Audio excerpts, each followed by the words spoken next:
같이 기도 잠깐 드리겠습니다. 우리를 죄에서 구원해 주신 자비로우신 하나님 감사를 드립니다. 7월이 시작되었습니다. 작년과는 너무나 다른 7월입니다. 학예 수양의 여름 성경학교가 마음껏 열리는 그 첫 달인데 이제 며칠 후 1차 학예 수양회가 진행되고 또 우리 아이들도 수양관으로 몰려옵니다.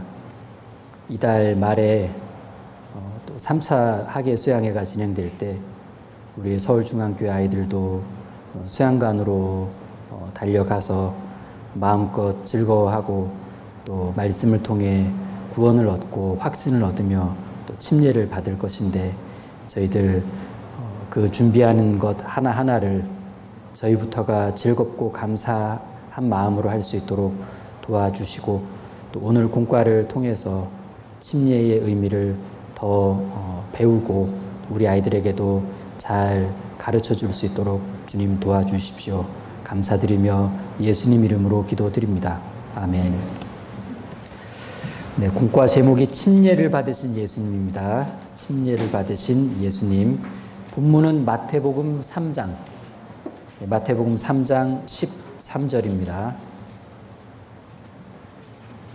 마태복음 3장 13절. 13절부터 17절까지입니다. 3장 13절부터 17절을 천천히 같이 읽겠습니다. 이때 예수께서 갈릴리로서 요단강에 이르러 요한에게 세례를 받으려 하신대 요한이 말려 가로되 내가 당신에게 세례를 받아야 할 터인데 당신이 내게로 오시나이까? 예수께서 대답하여 가라사대 이제 허락하라. 우리가 이와 같이 하여 모든 의를 이루는 것이 합당하니라 하신대 이에 요한이 허락하신지라. 예수께서 세례를 받으시고 곧 물에서 올라오실새 하늘이 열리고 하나님의 성령이 비둘기같이 내려 자기 위에 임하심을 보시더니 하늘로서 소리가 있어 말씀하시되 이는 내 사랑하는 아들이요 내 기뻐하는 자라 하시니라. 본문에 세례라는 단어, 세례라는 한자어가 나오는데 씻을 세의 의식례죠. 그러니까 물로 씻는 의식. 여기에다가 침례라는 단어를 함께 이해하면 의미가 더 분명해집니다. 잠길 침, 잠길 침의 의식례. 그러니까 침례, 물에 잠기는 의식. 그래서 그 자칫 씻는다라는 의미의 세례를 강조하게 되면 마치 세례를 통해 죄가 씻겨주는 줄로 오해할 수도 있어요. 실제 그렇게 오해하고 있는 사람들도 있고, 하지만 잠긴다라는 그 의미의 침례를 강조하게 되면 물속에 잠겼다가 나오는 거니까, 확 들어갔다가 나오는 거니까 죽었다가 다시 살아나는 것, 즉 죽음과 부활의 의미를 선명하게 보여줄 수가 있습니다. 그러고 보면 성경에서 말씀하는 세례는 정확히는 침례인 거죠. 침례. 그래서 우리는 침례라는 단어를 주로 사용합니다. 어느 때까지는 세례를 받으신 예수님이라는 공과 제목으로 이렇게 머릿도로 나갔었는데 언젠가부터 좀 고쳐서 침례를 받으신 예수님 이렇게 공과 제목이 되어 있습니다. 아이들이 물어볼 거예요. 성경엔 세례라고 되어 있는데 왜 머릿도는 왜 침례예요? 이런 이유 때문이란다. 쭉 설명을 해 주셔야 되겠죠? 그리고 우리는 실제 물에 잠기는 침례식을 하고 있습니다. 그래서 세례의 방법은 침례다. 원어의 뜻도 사실 침례다. 여기 16절 보시면 16절 예수께서 세례를 받으시고 곧 여기 물에서 올라오실새. 자, 물을 뿌려가지고는 물에서 못 올라옵니다. 물에 잠겨야 물에서 올라오지. 그리고 사도행전 8장 가게 되면 또 침례 주는 장면에서 세례 주는 장면에서 둘이 물에서 올라올새 이렇게. 초대교회 때 처음부터 침례를 줬던 겁니다. 침례. 그래서 물에 들어가지 않고 물을 타닥 뿌리는 그 방식의 세례는 후대에 생겨난 건데 교회사적으로도 그렇게 입증이 되죠. 자, 다시 본문을 보면 지금 이제 그 13절이 이때 예수께서 갈릴리로서 요단강에 이르러, 지금 이제 어떤 상황이냐면 요한이 요단강에서 사람들에게 침례를 주고 있었습니다. 한참 주고 있는데 저쪽에서 예수님이 자기한테 이렇게 오고 있는 거예요. 그러면서 이제 그 요한이 이제 물 위에, 물 가운데 있었으니까 이렇게 물 가에 계시다 그렇게 들어오시는 거예요. 요한이 깜짝 놀랐습니다. 속으로 생각했겠죠. 왜 이쪽으로 오시는 거지? 내가 뭐 잘못했나? 아니면 뭐 하실 말씀 있는 건가? 왜 이리로 오시는 거지? 설마 이 사람들처럼 침례를 받으시려고? 그건 아닌데. 보니까 예수님이 침례를 받기 위해 오신 거였어요. 그러자 요한이 엄청 말립니다. 엄청 말립니다. 14절을 보시면 요한이 말려 가로되, 여기 요한이 말려 가로되, 얼마나 말렸겠습니까? 얼마나 또 당황했을 거며. 요한이 말려 가로되 내가 당신에게 세례를 받아야 할 터인데 당신이 내게로 오시나이까? 자, 요한은 왜 이런 말을 한 걸까? 요한은 지금 자기가 주는 침례가 죄인들에게 주는 침례였기 때문에 그래요. 아니, 저는 지금 죄인들에게 주는 침례를 하고 있는데 당신이 오시면 어떡합니까? 죄 없으신 하나님의 아들 예수께서 그 죄인들이 받는 회개 침례를 받겠다고 오셨으니, 그렇게 생각되었으니 너무나 놀랄 수밖에 없었고, 이건 꼭 말려야만 하는 일이었던 거예요. 예수님은 죄인이 아니시니까, 회개할 필요가 없으시니까. 예수님은 지금 죄인들이 받고 있는 회개 침례를 받을 필요가 없으셨죠. 하지만 정작 꼭 회개의 침례를 받아야 될 사람들, 특히 바리새인과 율법사들은 오히려 요한의 세례를 받지를 않았습니다. 자, 여기 접으시고요. 와야 될 사람은 안 오고, 누가복음 7장 29절입니다. 누가복음 7장 29절. 7장 29절 그리고 30절 제가 읽겠습니다. 모든 백성과 세리들은 이미 요한의 세례를 받은지라. 잘 된 일이죠. 이 말씀을 듣고 하나님을 의롭다 하되, 그 앞에 이제 요한에 대해 하신 말씀입니다. 근데 30절. 오직 바리새인과 율법사들은 그 세례를 받지 아니한지라 스스로 하나님의 뜻을 저버리니라. 하나님 앞에 회개 기여이 안 하더라라는 얘기예요. 자, 그러면 죄 없으신 예수님은 회개할 것이 없었고 따라서 회개 침례도 받으실 필요가 없는데 왜 이날 예수님은 굳이 요한에게 와서 침례를 받겠다고 하신 걸까? 이것이 오늘 공과와 관련된 핵심 질문입니다. 공과 제목이 침례를 받으신 예수님, 그것도 요한에게. 아니, 왜 그 자리는 죄인들이 회개의 침례를 받는 자리였는데 왜 예수님은 요한으로부터 침례를 받겠다고 하신 걸까? 도대체 그 침례가 무슨 의미였길래? 자, 중요한 부분입니다.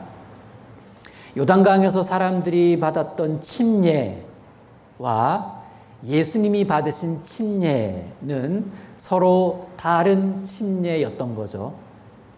다른 침례.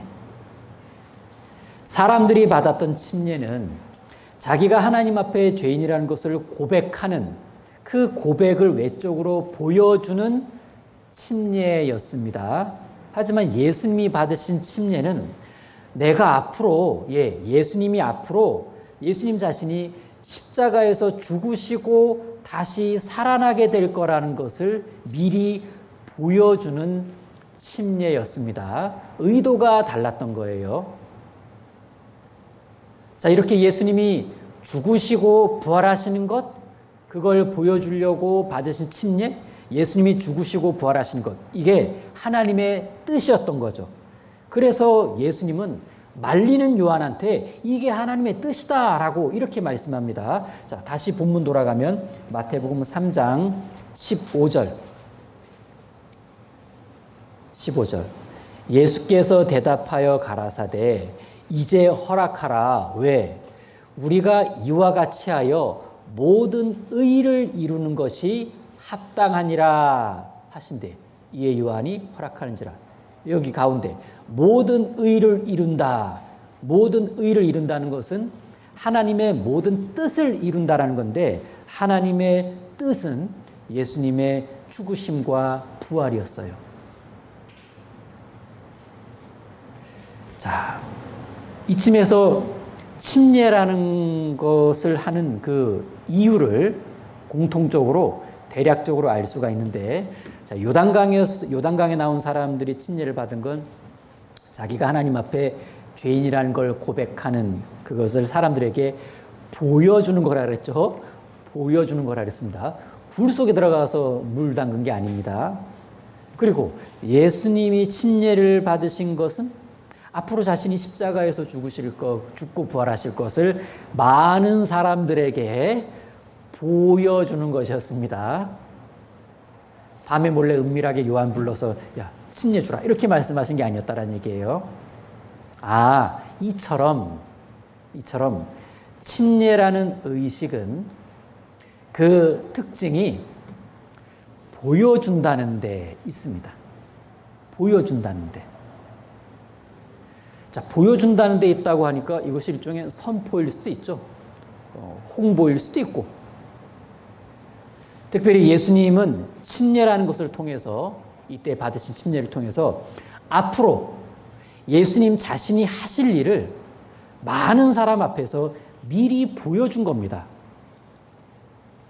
물속에 들어가신 것은 십자가에서 죽으실 것을 미리 보여준 거고, 물에서 올라오신 것은 부활하실 것을 미리 보여준 겁니다.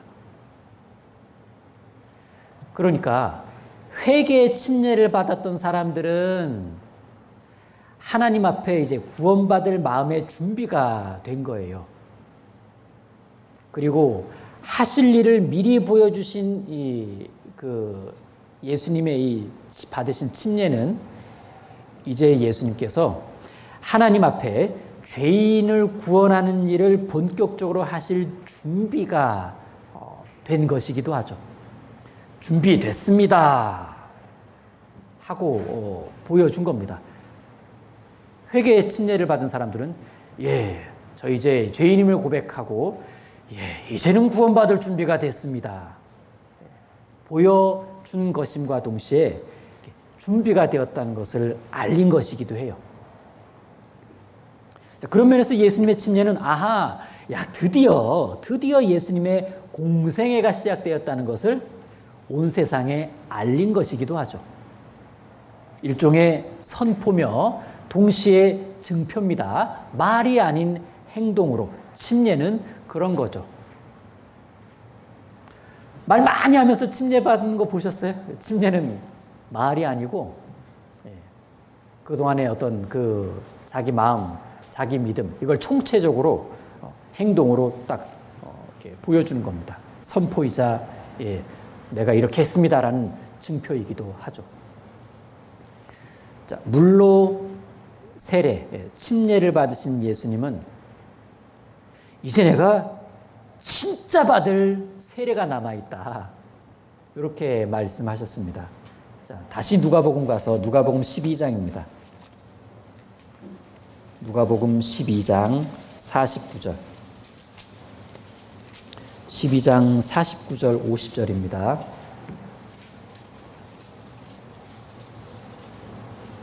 누가복음 12장 49절 내가 불을 땅에 던지러 왔노니 이 불이 이미 붙었으면 내가 무엇을 원하리요. 자, 50절에 나오죠.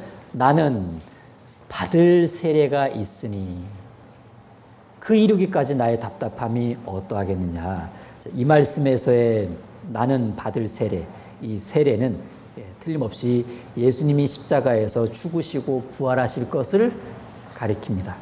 이처럼 예수님께서 요한에게 침례를 받으신 것은 십자가를 전제하고 물로 세례, 침례를 받으셨던 겁니다. 자, 그러면 요단강에서 사람들이 받은 침례, 그리고 예수님이 받으신 침례, 그러면 우리가 받은 침례는요? 우리가 받은 침례는 요단강에서 사람들이 요한에게 받았던 침례와도 다르고 예수님이 받은 침례와도 다른 침례입니다. 바로 구원받은 사람이 받는 침례죠.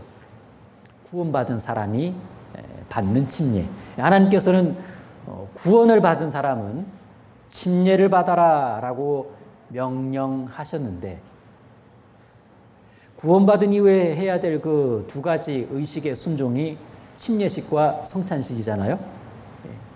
마태복음 28장 끝에도 너희는 가서 모든 족속으로 제자를 삼아 세례를 주고 제자 삼아 구원받으면 제자가 되죠. 제자는 교육을 받습니다. 그러면 참 제자가 돼요. 그런데 구원을 받으면 세례를 주라라고 말씀하셨습니다. 명령이에요. 그러면 구원받은 사람이 받는 침례는 어떤 의미가 있을까? 크게 네 가지를 설명해 볼 수가 있습니다. 일단 첫 번째로 자기가 구원받았다는 걸 교회와 성도들 앞에서 고백하는 겁니다. 그게 침례의 첫 번째 의미일 겁니다. 저 구원받았어요. 보세요.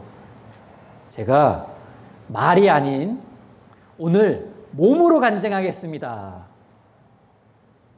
이게 이제 침례입니다. 자, 이와 이어지는 두 번째 침례의 의미는 저 구원 받았거든요. 제가 한번 몸으로 간증해 볼게요. 제가 몸으로 간증합니다. 예수님이 십자가에서 죽으실 때 나도 죽었습니다. 예수님이 부활하실 때 나도 이제 새롭게 태어났습니다. 자, 물속에 내려갑니다. 그리스도와 함께 장사되었고 자, 올라옵니다. 저도 주님 부활하실 때 새 생명을 얻었습니다. 저 오늘 간증한 거예요. 몸으로. 자, 골로새서 2장 보시겠습니다. 골로새서 2장 12절.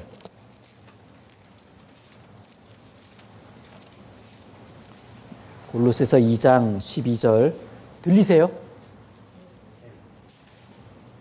예. 골로새서 2장 12절. 12절은 같이 읽겠습니다.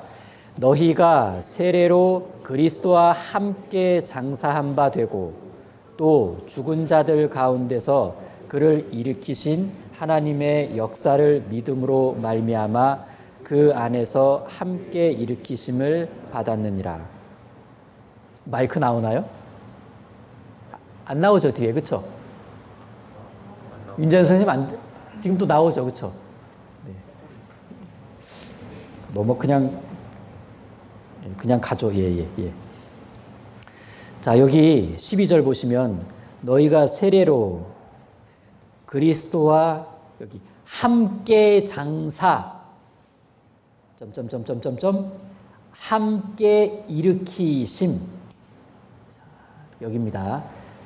그러니까 그 침례의 어떤 두 번째 의미라고 한다면 예수님께서 십자가에 죽으실 때 나도 장사, 나도 죽은 거고 예수님께서 부활하셨을 때 나도 함께 일으키심, 나도 새롭게 태어난 거다라는 고백을 보여주는 겁니다.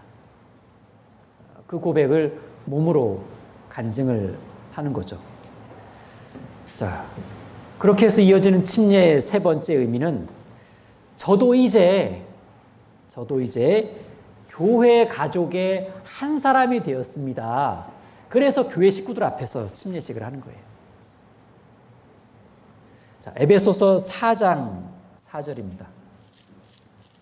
에베소서 4장 4절과 5절입니다. 제가 읽겠습니다. 몸이 하나이요 성령이 하나이니 이와 같이 너희가 부르심의 한 소망 안에서 부르심을 입었느니라. 여기 5절 주도 하나이요 믿음도 하나이요 모두 하나다 세례도 하나이요 세례도 하나다. 그래서 누구든 구원받은 사람으로서 동일한 침례를 받은 사람들은 모두 그리스도 안에서는 연합된 하나.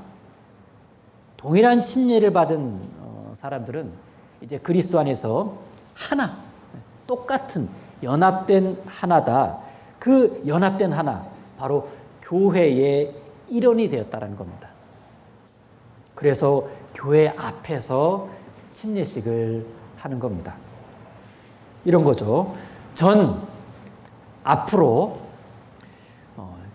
교회의 일원으로서 한 가족처럼 생활하겠습니다. 저도 이제 가족이 되었습니다. 이렇게 다짐을 하는 시간이기도 합니다. 나는 교회 일원이며 난 이제 교회 가족으로 함께 살겠다. 동고 동락 하겠습니다. 라는 몸으로 하는 간증이라는 얘기입니다.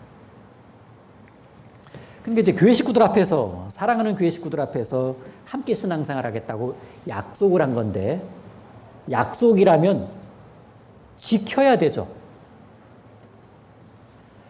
그런데 만일 이렇게 저렇게 하다가 교회와 교제를 떠났다면 이 약속을 저버린 거예요. 그날 분명히 우리랑 약속했는데, 우리 다 있는 데서 약속했는데, 약속을 저버리셨구나. 뭐 이렇게 생각할 수도 있죠. 자, 이어지는 침례의 네 번째 의미는, 옛날에요, 이스라엘 백성들이 애굽을 탈출할 때 어디를 딱 통과해야 진짜 그 애굽을 탈출한 거냐면 홍해바다예요. 홍해바다. 네, 홍해바다. 홍해바다 딱 건너야 모든 게 이제 딱 끝나는 거예요. 쫓아올 수도 없고 돌아갈 수도 없고. 이 홍해바다 통과했는데 고린도전서에서는 이거 침례다라고 말씀하셨거든요. 고린도전서 10장입니다. 고린도전서 10장. 물속 통과한 거니까 이제 침례라고 말씀하셨는데 10장 1절과 2절입니다. 같이 읽겠습니다. 형제들아 너희가 알지 못하기를 내가 원치 아니하노니 우리 조상들이 다 구름 아래 있고 바다 가운데로 지나며 모세에게 속하여 다 구름과 바다에서 세례를 받고, 자 끝에 바다에서 세례를 받았다. 이스라엘 민족이 애굽 종살이로부터 이제 벗어날 때 유월절 어린 양의 피, 그 피로 구원을 받고 가나안을 향해서 이제 애굽을 떠날 때 홍해를 건너야만 하는 과정이 있었습니다. 그런데 이 홍해 건너는 거를 지금 신약에서는 그거 세례였다. 그거 침례였다. 이렇게 지금 놀라운 말씀을 해주고 있는 건데, 자, 그 무슨 뜻일까? 틀림없이 고생고생한 애굽 종살이었습니다. 그런데 광야로 홍해를 통과하고 광야로 들어가면서 그 고생의 고자는 잊어버리고 나름 살만했다라는 생각이 슬금슬금 그 조각들, 추억들이 올라오면서 돌아갈까? 광야보단 낫지 않나? 그 고생의 고자는 잊어버리고. 그런데 그들은 그런 마음이 슬금슬금 올라올지언정 돌아갈 수는 없었더라. 왜? 다시 바다를 통과할 수가 없어요. 다시 바다를 통과할 수가 없습니다. 그들 힘으로는 이제는 홍해를 다시 못 건넙니다. 만약에 이스라엘 민족에게 이 홍해가 없었다면 그냥 그 땅 육지를 따라 뭔가 이렇게 그 이동했다면 아마 애국 군대는 다시 쫓아올 수도 있었을 거예요. 또 불평불만 많은 광야에서의 이스라엘 백성들 중 누구는 짐 꾸려서 야반 도주로 왔던 육지길로 돌아갔을 수도 있습니다. 근데 그들은 바다는 건널 수는 없었어요. 가끔 구원받기 전 좀 가볼 만도 한데라는 생각이 올라오다가도 못 가. 못 돌아가. 돌아갈 수 없었어요. 이건 에덴 동산 찬양이지만 아무튼 돌아갈 수 없었던 건 홍해가 가로막고 있었기 때문에 그래요. 이처럼 성도가 구원받은 그리스도인이 다시는 세상으로 돌아가지 못하도록 일단 탁 막아주는 것이 바로 홍해였고 그것을 통과한 사건이었는데 침례의 의미를 거기다가 넣어주신 거예요. 너 침례 받았잖아. 못 돌아가. 어떻게 돌아가? 물 통과했잖아. 네가 다시 옛날로 돌아갈 수 있다면 이스라엘 백성들도 홍해 빽해서 돌아갈 수 있다는 거야. 야, 그런데 이스라엘 백성들이 빽해서 홍해에 갈 수 있냐? 불가능하자. 너도 안 돼. 너도 안 되는 거야. 너도 불가능해. 다시는 그런 생각하지 마. 불가능한 생각. 우리 모두가 침례를 받았다는 건 우리 중 한 사람도 뒤로 돌아갈 수가 없어요. 그러니까 뒤로 돌아갈 수 없다면 뒤를 안 돌아보는 건 좀 어떨까요? 돌아갈 수 없으니까 돌아볼 필요도 없어요. 돌아봐야 갈 수 있는 방법은 없어. 그 말은 앞으로만 가야 되고 전망 좋은 신앙의 미래를 고민하는 것이 그게 지혜 아니겠냐. 약간 다른 얘기인데 코로나 통과도 어떤 분 그러잖아요. 코로나 때로 돌아갔으면 좋겠다. 무슨 소리. 돌아갈 수 없었어요. 코로나로 그 시기에 신앙생활의 방식, 교회학교 교육 안 돌아가기를 바라셔야 됩니다. 돌아가는 일이 생겨서도 안 되겠고 그래서 우리는 그냥 새로운 기회가 왔고 진짜 뭐랄까 그냥 이제 진짜 새 시대다. 얼마나 기회가 더 주어질지 모르겠지만 새 시대니까 가자. 앞만 보고 가보자. 이런 좀 교훈도 좀 생각을 해봅니다. 그래서 홍해 통과 후에 그들이 더욱 구별된 백성으로 살아가기로 결심한 것처럼 구원받은 우리도 침례를 받은 그때를 생각하면서 나는 그때로부터 완전히 세상과 구별됐고 돌아가지 않기로 돌아갈 수 없을 걸로 딱 그렇게 딱 나는 선포를 했으니까 이제 이 교회 일원으로서 할 일을 쭉 해나가는 쪽으로 그냥 열심히 살아가자. 이것이 맞지 않겠나 싶습니다. 자, 갈라디아서 2장 20절을 보시겠습니다. 갈라디아서 2장 20절에 어디에 이번에 초점을 맞춰보냐면 이제라는 단어에만 한번 중점을 두고 읽어보도록 하겠습니다. 침례에는 이제는 이제 이런 의미가 들어있으니까 이제는 이렇게 살 겁니다. 자, 2장 20절 같이 읽겠습니다. 내가 그리스도와 함께 십자가에 못 박혔나니 그런즉 이제는 내가 산 것이 아니요 오직 내 안에 그리스도께서 사신 것이라. 이제 내가 육체 가운데 사는 것은 나를 사랑하사 나를 위하여 자기 몸을 버리신 하나님의 아들을 믿는 믿음 안에서 사는 것이라. 이제는 좀 살아보겠습니다. 이제는 좀 이제야 비로소 좀 정말 참된 인생을 살아갈 수 있을 것 같습니다. 구원을 받았으니까. 그리고 그렇게 이제는 살아보겠다라는 간증이 일종의 침례다라고 말할 수 있고, 가끔 목사님께서 이런 말씀도 해주십니다. 침례가 뭐냐? 세상 졸업식이다. 느낌 파고죠? 네. 세상 졸업식이다. 졸업했다는 건 끝났다라는 얘기입니다. 안 돌아간다는 뜻이에요. 이제 다음 코스로 간다는 얘기입니다. 다음 단계. 한편 이 침례는 사탄 앞에서의 당당한 선포일 수 있습니다. 자, 너 지금 봐. 내가 오늘 무슨 선포를 하는지. 침례를 통해 사탄에게 이젠 난 너를 쫓진 않을 거야.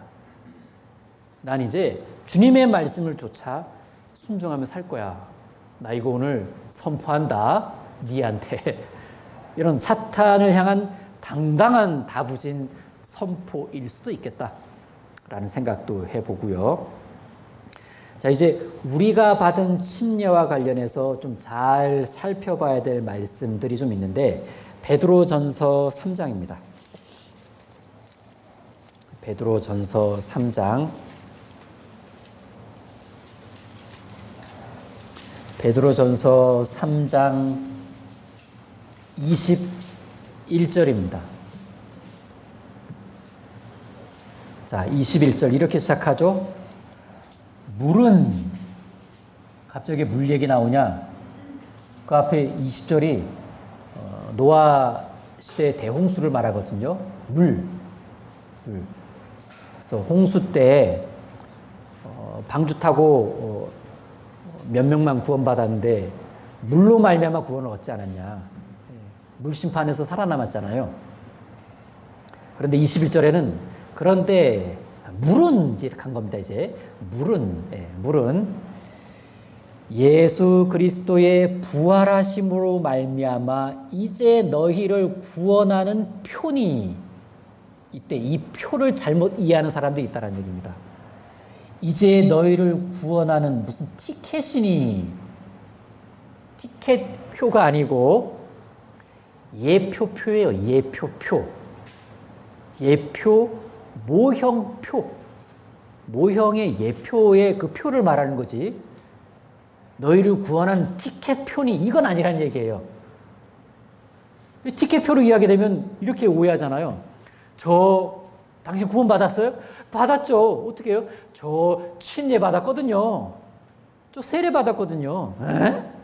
성경에도 세례가 구원 티켓이라고 나왔는데요. 그렇게 이제 희한하게 오해를 할 수가 있다는 얘기입니다. 다시 보시면 물은 예수 그리스도의 부활하심으로 말미암아 이제 너희를 구원하는 모형, 예표다. 그러면서 곧 세례라. 세례가 구원의 티켓이 아니라 세례는 어떻게 구원받은 것인지를 모형으로 보여주는 예표입니다. 침례 세례는 예표지, 그게 무슨 효력을 발휘하는, 구원의 효력을 발휘하는 그런 의미는 아니다. 딱 선 거졌죠? 이거 예표다. 세례가. 그러면서 곧 세례라. 육체의 더러운 것을 제하여 버림이 아니오. 이제 아예 풀어주죠. 세례는 육체의 더러운 것을 제하여 버리는 것이 아니다. 육체의 더러운 것, 한 단어로 죄입니다. 죄.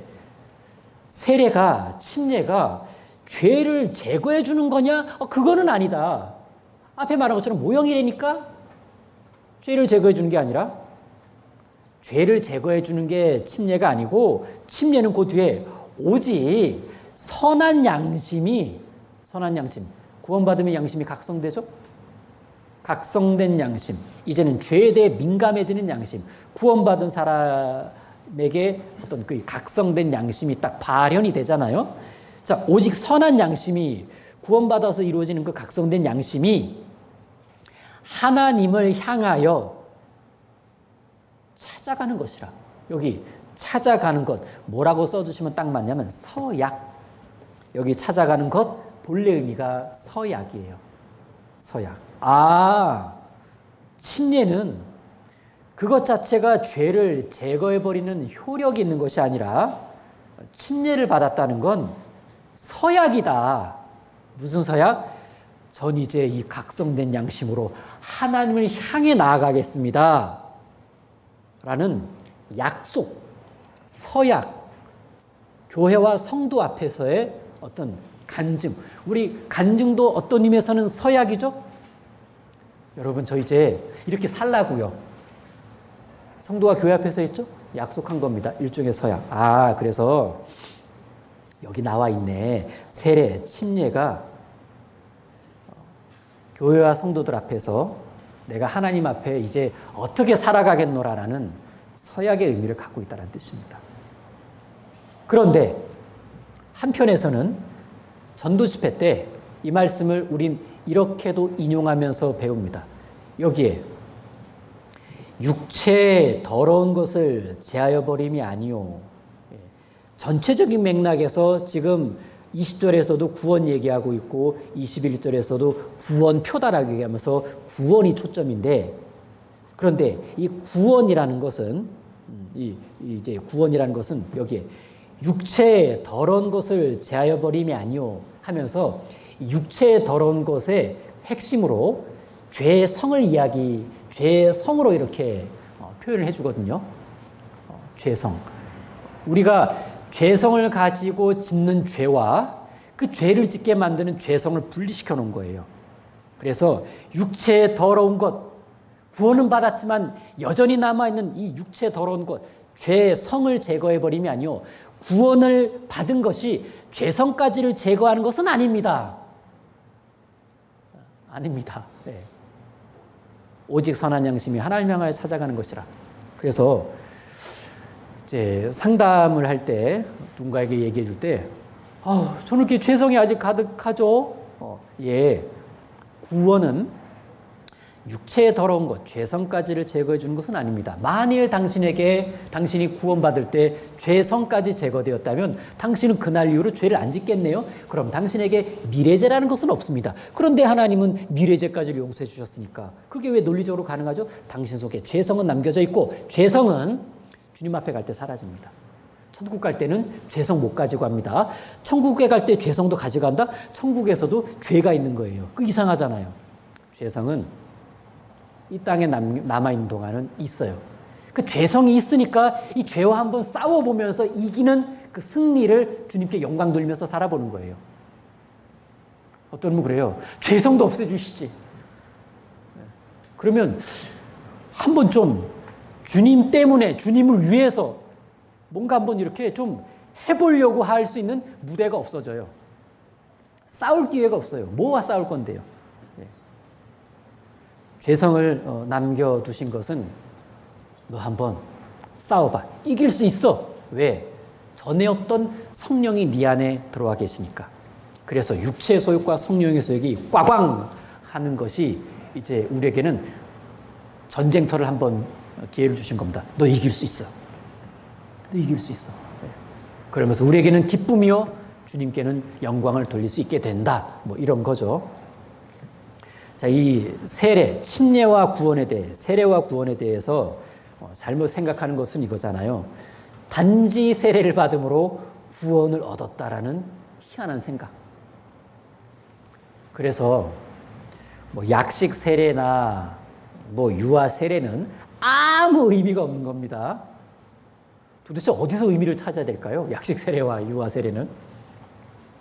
세례가 구원의 수단으로 행해져서는 큰일 납니다. 큰일 납니다. AD 300년대 후반, AD 300년대 중반에 태어난 어거스틴, 유명한 신학자잖아요. 어거스틴이 얼마나 대단한 신학자냐면 300년대 중후반이니까 이제 국가교회 시대예요. 국가교회 시대, 초대교회 이후의 국가교회 시대. AD 300년 즈음에 로마가 기독교를 인정해주고 얼마 뒤에는 국교로 이제 이렇게 정하잖아요. 그 이제 국가교회 시대가 됐을 때 이 어거스틴이라는 사람을 중심으로 그 이전의 모든 신학적 내용이 쫙 들어가요.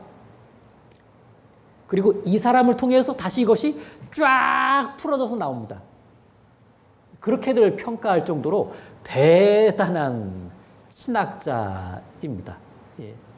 그런데 대단한 유익한 것도 많이 이렇게 정리를 했지만 몇 가지 안타까운 것도 있었다고 하는데 그 중에 하나가 유아 세례를 공식화했어요. 어거스틴 유아 세례 공식화. 요즘에 만들어낸 게 아니란 얘기예요. AD 300년대 후반에 유아 세례 공식화.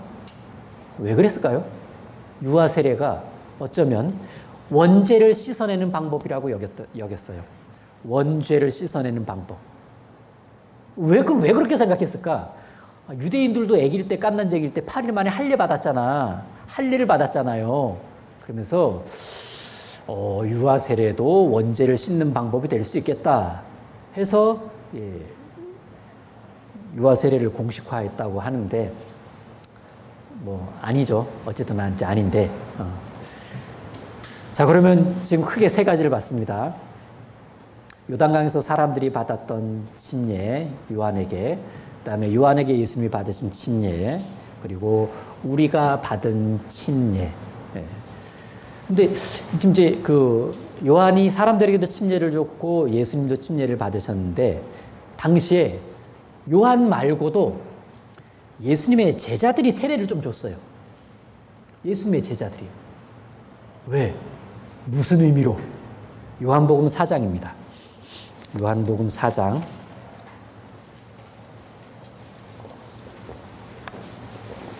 요한복음 4장 1절입니다. 요한복음 4장 1절과 2절 제가 읽겠습니다. 예수의 제자를 삼고 세례를 주는 것이 요한보다 많다 하는 말을 바리새인들이 들은 줄을 주께서 아신지라. 2절. 예수께서 친히 세례를 주신 것이 아니요 제자들이 준 것이라. 이처럼 예수님 공생의 당시에 예수님의 제자들도 사람들에게 세례를 침례를 주었는데 요한의 세례와는 다른 세례였어요. 예수님께서 제자들에게 세례 주는 것을 허용하신 이유가 뭘까? 너희들도 세례 줘도 된다. 왜 허용하셨을까? 그건 예수님을 구세주로 받아들인 사람에게 세례를 주게 허락하신 거예요. 예수님을 구주로 믿는 사람들에게 세례 주는 것을 허락하신 겁니다. 왜? 곧 예수님이 십자가에서 죽어주실 거니까. 사람들은 장차 십자가에서 죽으실 예수 그리스도를 전제하고 예수님의 제자들에게 세례를 받았던 겁니다. 자, 그런 면에서는 신약 시대 거듭난 그리스도인들이 받은 세례와 이제 동일한 의미죠. 예수 죽으시기 전에 받았냐, 죽으신 이후에 받았냐. 결국 죽으심 때문에 죄용수 사건 요거 때문에 이제 받은 침례라는 면에서는 똑같은 겁니다. 같은 의미를 이제 갖고 있다라고 볼 수가 있습니다. 자, 다시 처음 본문으로 돌아갑니다. 마태복음 3장. 마태복음 3장 다시 돌아가서요. 예수님이 침례를 받고 나서 생긴 일이 나오잖아요. 3장 16절입니다. 자, 3장 16절 같이 읽겠습니다. 예수께서 세례를 받으시고 곧 물에서 올라오실새 하늘이 열리고 하나님의 성령이 비둘기같이 내려 자기 위에 임하심을 보시더니. 자, 세례를 받으시고 곧 물에서 올라오실새 합치면 침례인데 침례 직후에 하늘이 열렸다. 열렸다의 반대가 뭡니까? 닫혔다. 그럼 이때 하늘이 열렸다는 건 그 전까지는 닫혀 있었다 이 뜻이겠죠. 자, 그런데 하늘이 뭐 닫혀 있었고 이제 열렸다. 그럼 하늘은 뭔데? 하늘은 하나님과 사람 사이예요. 하늘 위에 하나님과 하늘 아래의 사람. 하늘이 하나님과 사람 사이입니다. 이 사이가 막혔으면 어떻게 되나요? 못 가. 그렇죠? 못 가요. 예. 사람의 죄로 인해 하나님과 사람 사이가 막혀 있었다. 이게 곧 하늘이 닫혀 있었다예요. 하늘은 닫혀 있었다. 그런데 와, 열렸어요. 사람의 죄를 해결해 주실 예수님이 오심으로 말미암아 이제 막혔던 하나님과 사람 사이가 다시 열리기 시작했습니다. 이야, 뭐 이만한 천지개벽이 없는 거죠 이제. 예. 그런 의미에서 하늘이 열렸다라고 말씀하고 있는 겁니다. 자, 그 다음 하나님의 성령이 비둘기 같이 내려 자기 위에 임하심을 보시더니. 네. 하나님의 성령이 비둘기 모양이냐 그걸 뜻하는 거냐? 그것은 아니고, 그것은 아니고 하나님의 성령이 예수님에게 임하시는 그 장면 모습이 마치 비둘기가 슈 싹 내려앉는 모습과 같았다라는 겁니다. 자, 그럼 성령께서 오시는 모습을 왜 비둘기가 날아와 이렇게 사뿐히 날아와 앉는 것 같다고 말씀하신 걸까? 왜 비둘기처럼이라고 했을까? 그건 보세요. 우리 깨끗하고 아주 깨끗한 것을 두 글자로 거룩이라고 하죠. 거룩하면 그냥 깨끗함이 아니고 아주 깨끗함이 거룩입니다. 그런데 하나님께서 어떤 거룩한 것을 말씀하실 때 비둘기 같지 않냐? 비둘기 같지 않냐? 이날도 하나님의 성령께서 예수님에게 오시는데 임하시는데 하나님의 성령은 거룩하시니까 거룩하신 성령께서 싹 임하시는 그 모습이 마치 거룩함으로 상징되는 비둘기가 오는 것처럼 이렇게 말씀하신 겁니다. 제가 드린 이 정도 표현이면 아이들에게 얘기해 주실 수 있을 것 같은데, 예. 자, 동시에, 자, 하나님의 성령이 예수님과 이제 함께 하신다. 이 사실을 나타내는 동시에 이제는 예수 그리스도 안에서 구원받은 모든 사람에게 성령이 임하셔서 함께 계신다. 이것을 미리 보여주신 것이기도 합니다. 구원받으면 임하신다. 오신다. 우리 안에 계셔주신다. 이걸 보여준 겁니다. 자, 그 다음 17절을 보시면 하늘로서 소리가 있어 말씀하시되 이는 내 사랑하는 아들이요 내 기뻐하는 자라 하시니라. 자, 이는 내 사랑하는 아들이요 내 기뻐하는 자라. 하나님의 아들 예수님, 독생자 예수 그리스도, 당연히 내 사랑하는 아들이요 내 기뻐하는 자죠.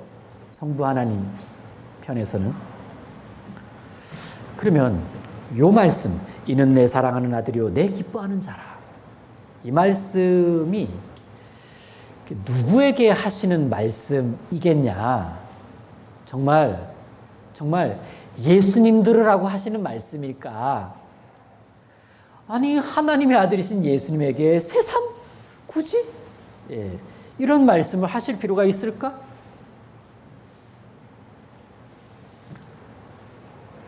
그럴 필요는 없어요.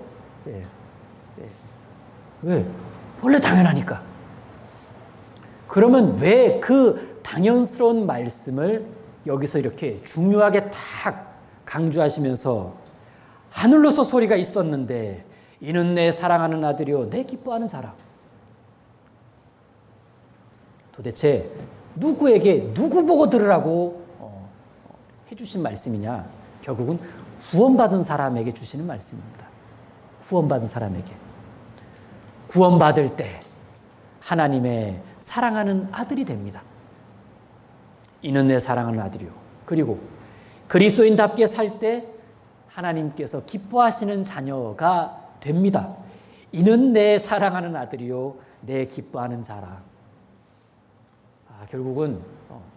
결국에는 우리를 위해 우리에게 주신 말씀이구나. 너도 내 사랑하는 아들이요.